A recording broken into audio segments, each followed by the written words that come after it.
Hi hello welcome to wild wolf TV Bhoomi. ఈరోజు మనతో పాటు ఉన్నారు యనమల రాజు గారు, property adviser and motivational speaker. వారితో మనం ఈరోజు మాట్లాడదాం. నమస్తే సార్. నమస్తే అండి. ఎలా ఉన్నారు సార్? హ్యాపీ అండి. రీసెంట్గా లీడర్షిప్ అవార్డు తీసుకున్నారు. కంగ్రాట్స్ సార్ దానికోసం. థ్యాంక్ యూ అండి. చూస్తూనే ఉంటాను మీ స్టేటస్లు అన్నీ అండ్ మీ ఫేస్బుక్ స్టేటస్ అన్నీ, ఎప్పుడూ ఏదో ఒక అవార్డుతో కనిపిస్తూనే ఉంటారు. ఎగ్జాక్ట్లీ అండి. రైట్. రియల్ ఎస్టేట్ విషయానికి వస్తే చాలామంది ఇప్పుడు ఫామ్ ల్యాండ్స్ కొనడం బెటరా, ఓపెన్ ప్లాట్స్ కొనడం బెటరా అనేసి ఆలోచిస్తూ ఉంటారు. సో మీ విషయం, మీరు మీ అవగాహనతో ఏది బెటర్ అని చెప్తారు? అంటే ఇక్కడ స్ట్రైట్గా ఓపెన్ ప్లాట్ బెటరు లేకపోతే ఫామ్ ప్లాట్ బెటర్ అని చెప్పడం కుదరదు. ఇక్కడ మీ రిక్వైర్మెంట్ ఏంటి, మీ బడ్జెట్ ఏంటి అంటే మీరు ఓపెన్ ప్లాట్ తీసుకుంటున్నప్పుడు కూడా ప్యూర్లీగా ఇన్వెస్ట్మెంట్ అంటే ఒక 5 to 10 years వరకు అనుకుంటున్నారా, లేదు ఎక్కువ బడ్జెట్ పెట్టి తొందరగా హైవేకి దగ్గర ఉన్న తీసుకొని 2-3 yearsలో మళ్ళీ రీసేల్ చేయాలనుకుంటున్నారా? ఈ అంశాల మీద డిపెండ్ అయ్యి మనం పామ్ ప్లాట్ బెటరా లేకపోతే ఓపెన్ ప్లాట్ బెటరా అని మీరు చెప్పొచ్చు. సో ప్రధానంగా మీరు ఒక 15 lakhs బడ్జెట్ పెడితే హైదరాబాద్ సరౌండింగ్లా అంటే షాద్నగర్ వైపు తీసుకున్నా, లేదా సదాశివపేట వైపు తీసుకున్నా, లేదా యాదగిరిగుట్ట వైపు తీసుకున్నా, ఈ 15 lakhs బడ్జెట్లో కానీ ఒకవేళ మీరు తీసుకోవాలి అనుకుంటే హైవే నుంచి ఒక 5-6 kilometer లోపల అయితేనే వస్తుంది ఈ బడ్జెట్కు. సో ఇది ప్యూర్లీగా ఇన్వెస్ట్మెంట్.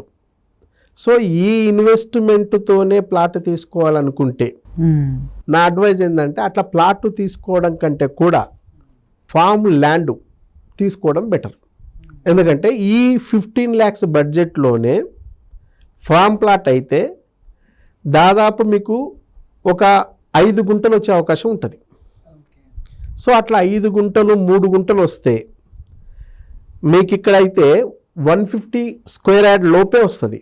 ఆడైతే దాదాపు 500 గజాల ఆ రేంజ్లో వచ్చినప్పుడు ఈ 10 సంవత్సరాల్లో 5 to 10 yearsలో తీసుకుంటే ఇక్కడైనా ఓపెన్ ప్లాట్ మీద ఇన్వెస్ట్మెంట్, అది మెచ్యూరిటీ లెవెల్ రావడానికి అట్లీస్ట్ 5 to 10 years పడుతుంది.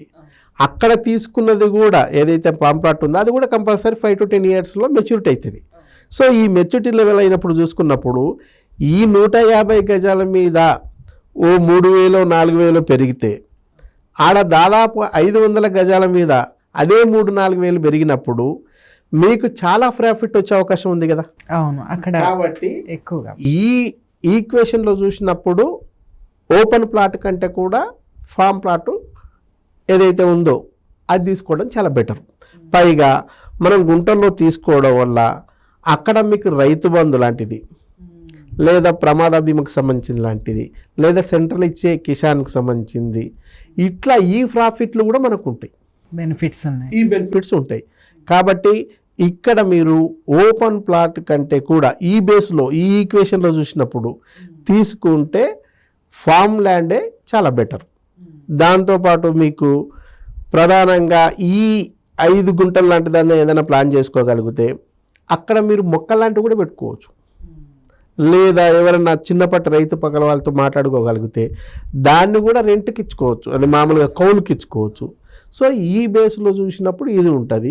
సో రిజిస్ట్రేషన్ కూడా వ్యవసాయ పొలం కిందనే ఉంటుంది. మీరు కావాలనుకున్నప్పుడు దీన్ని మళ్ళీ కన్వర్షన్ చేసుకోవడానికి కూడా స్కోప్ ఉంటుంది. సో అంటే ఈ తక్కువ బడ్జెట్ అనుకున్నప్పుడు మాత్రమే ఈ ఫామ్ ల్యాండ్ అనేది కరెక్ట్ సెట్ అవుతుంది. అయితే ఈ ఫామ్ ల్యాండ్లో కూడా చాలా చీటింగ్స్ ఉంటాయి. మీకు నాలెడ్జ్ లేకపోతే ఎర్రచందనం వేస్తా, శ్రీగంధం వేస్తా, మల్బార్ షెట్ వేస్తా, టేక్ షెట్లు వేస్తా, లేకపోతే ఈ దేశాల్లో పండని పంట మొక్కలు అయితే ఏవైతే ఉన్నాయో అక్కడ నుంచి అది తెచ్చి ఈ మొక్కలు పెడితే ఇంటర్నేషనల్గా చాలా మార్కెటింగ్ ఉంటుంది, దీంట్లో చాలా ప్రాఫిట్ వస్తుంది, కాబట్టి దీంట్లో తీసుకుంటే బాగుంటుందని చెప్పి అంటే ఒక కొత్త కాన్సెప్ట్ క్రియేట్ చేసి అట్రాక్ట్ చేసి పామ్ ల్యాండ్ పేరుతో అమ్ముతున్న వాళ్ళు ఉన్నారు చూడండి, ఇది 100% మోసం. ఈ మధ్య చాలా చూస్తున్నాం. ఈ మధ్య జరుగుతున్నది చాలా వరకు మోసాలు ఉంటాయి. అసలు ఫామ్ ల్యాండ్ వేరు, దీన్ని మళ్ళీ ఫామ్ ప్లాట్ అని చెప్పడం, లేకపోతే చెట్లు వేస్తానే కాన్సెప్ట్ చెప్పడం, ఇది అన్యాయం.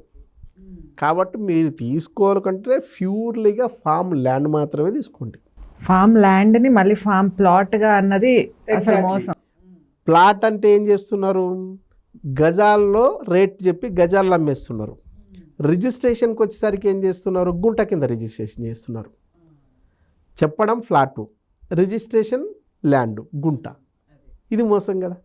కాబట్టి ప్యూర్లీగా మీరు తీసుకోవాలనుకుంటే ఫామ్ ల్యాండే తీసుకోండి కంప్లీట్గా. సో ఆ కంప్లీట్గా తీసుకోవడం వల్ల మీకు మనం ఏదంటే అనుకున్నామో రైతు బీమా వస్తుంది, ప్రమాద బీమా వస్తుంది, కిసాన్ వస్తుంది, యాక్సిడెంట్కి సంబంధించింది వస్తుంది, సెంట్రల్ ఇచ్చే వస్తుంది. దీంతోపాటు మీకు పాస్బుక్ ఇవన్నీ కూడా పర్ఫెక్ట్గా ఉంటుంది. కాబట్టి దీంట్లో మీరు ఏమైనా చేసుకోవచ్చు, కౌలుకైనా ఇచ్చుకోవచ్చు, ప్రాఫిటబుల్. ఏదైతే 10 ఇయర్స్లో మీరు అనుకున్నప్పుడు ఈ 150 గజాల ప్లాట్తో పోలిస్తే ఆడ దాదాపు 500-600 గజాల ప్లాట్ కాబట్టి దీని మీద డిమాండ్ ఎక్కువ ఉంటుంది, ఎక్కువ రేట్ వచ్చే అవకాశం ఉంటుంది. కాబట్టి ఇట్లా ప్లాన్ చేసుకుంటే ఎక్కువ ఉపయోగం. కానీ మొక్కల కాన్సెప్ట్కి పోతే మాత్రం మోసానికి గురవుతారు చాలామంది. మొక్కల కాన్సెప్ట్ అంటే ఒక మనిషిని మోసం చేయాలంటే ఒక కొత్త స్కీమ్ పెట్టాలా, అర్థం కాని స్కీము, అవగాహన లేని స్కీమ్ పెట్టాలా. వీళ్ళు అర్థం చేసుకునే లోపు వాళ్ళు అమ్ముకొని బయటపడతారు. మీకు అర్థమయ్యే లోపు వాళ్ళు అందుబాటులో ఉంటారు. సో సాధ్యమైనంత వరకు అన్నీ 90% అబ్బో స్కీములన్నీ స్కాములే. కాబట్టి మీరు అటువంటి స్కాములకు గురి అయ్యి మోసపోకుండా ఉండాలనుకుంటే నిర్దిష్టంగా మీ బడ్జెట్ ఇన్వెస్ట్మెంట్ బడ్జెట్ అయితే కొంచెం దూరమైనా పర్లేదు వెళ్ళి, ఇక్కడైనా ఇంకొంచెం దూరం ఎక్కువైనా ఈ 10 ఇయర్స్లో ఖచ్చితంగా అన్ని చోట్ల డెవలప్ అవుతుంది.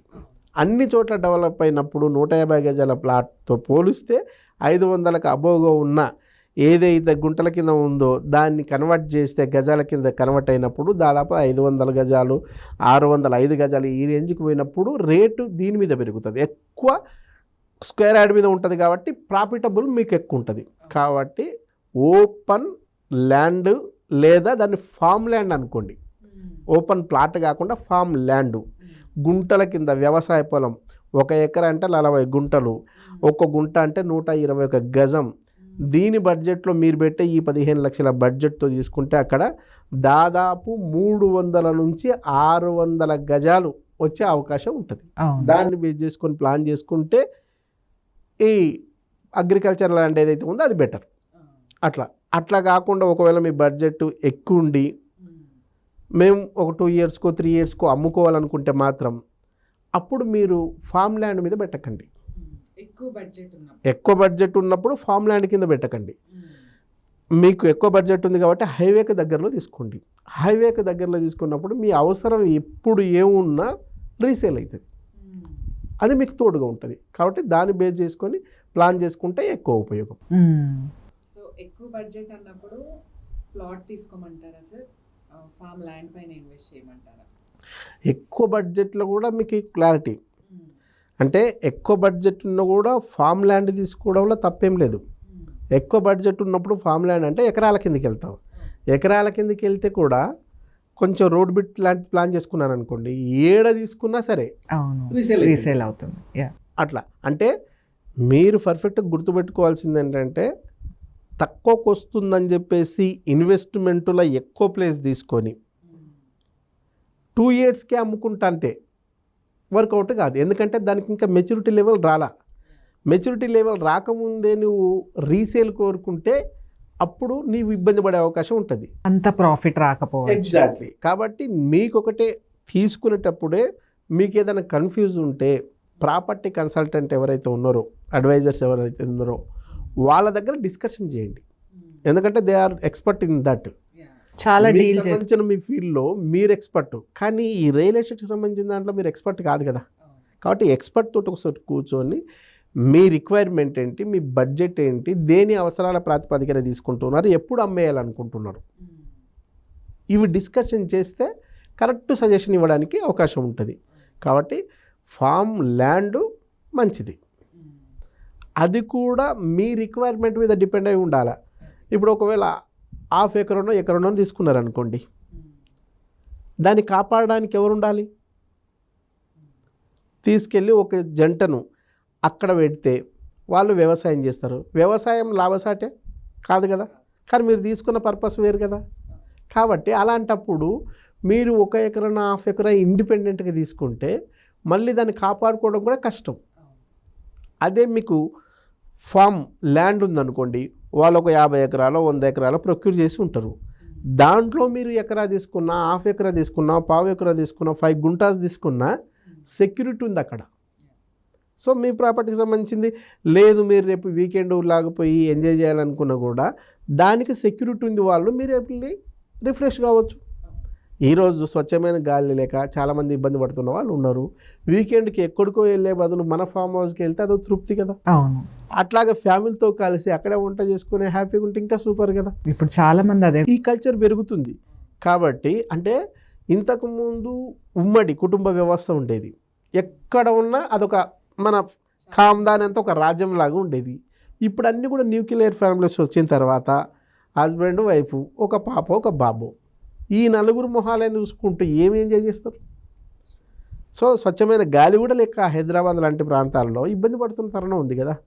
కాబట్టి ఈ వీకెండ్ అంటే కుటుంబ వ్యవస్థ బలపడాలంటే కూడా నలుగురు కలిసి ఉంటేనే, ఆటల్లోనో పాటల్లోనో జోకుల్లోనో షేరింగ్లోనో కేరింగ్లోనో ఒక సండేనో సాటర్డేనో కలిసి ఉంటేనే మరింత బలపడుతుంది. అట్లా కాకపోతే ఇప్పుడు వచ్చిన ఏదైతే సామాజిక మాధ్యమాల్లో సోషల్ మీడియా ఏదైతే ట్విట్టర్ కుక్కర్ ఇవన్నీ వచ్చిన తర్వాత ఆల్మోస్ట్ ఆల్ ఫోన్లతోనే సహజీవనం చేస్తున్నారు చాలామంది జనాలంతా. సో ఈ ఫోన్లతో సహజీవనం చేస్తే కుటుంబ వ్యవస్థ ఎట్లా బలపడుతుంది, బంధాలు ఎట్లా బలపడతాయి, బంధుత్వం ఎలా బలపడుతుంది.